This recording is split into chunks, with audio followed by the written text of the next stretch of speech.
চনতে নিৰ্মিত চাবুৱাৰ একমাত্ৰ 30খন বিচনাযুক্ত হাস্পতাল চাবুৱা মহাত্মা গান্ধী আদৰ্শ চিকিৎসালয়। এই চিকিৎসালয়খনৰ যিবিলাক স্বাস্থ্যজনিত যিবিলাক সা সঁজুলি, ইয়াত থকা যোনটো আল্ট্ৰাছনৰ চাবুৱা মডেল হস্পিটেলৰ নামত অহা যোনটো আল্ট্ৰাছনৰ মেচিন, সেই মেচিনটো সেই সময়ৰ সাংসদ পদন সিং হাটোৱা ডাঙৰীয়াই মৰাণ তিলৈলৈ লৈ গ'ল।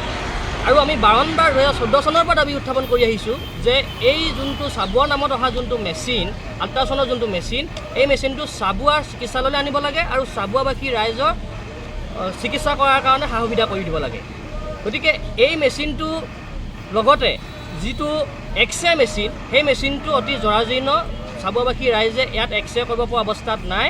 আমি দাবী উত্থাপন কৰিছোঁ ডিব্ৰুগড় যুটীয়া স্বাস্থ্য সঞ্চালক ডাঙৰীয়াক আমি দাবী উত্থাপন কৰিব বিচাৰিছোঁ যে আল্ট্ৰাছনৰ যোনটো মেচিন, সেই মেচিনটো চাবুৱালৈ লৈ আনিব লাগে আৰু এক্সৰে যোনটো মেচিন, সেই মেচিনটো চাবুৱাৰ ৰাইজৰ দুখীয়া ৰাইজক সেৱা কৰিব পৰাকৈ ইয়াত ব্যৱস্থা কৰি দিব লাগে। আৰু দ্বিতীয় কথাটো হ'ল, ইয়াত চাবুৱা মডেল হস্পিটেলৰ নামত যোনজন চিকিৎসক, এই চিকিৎসকজন অন্য ঠাইলৈ তেওঁক হস্তান্তৰ কৰিলে।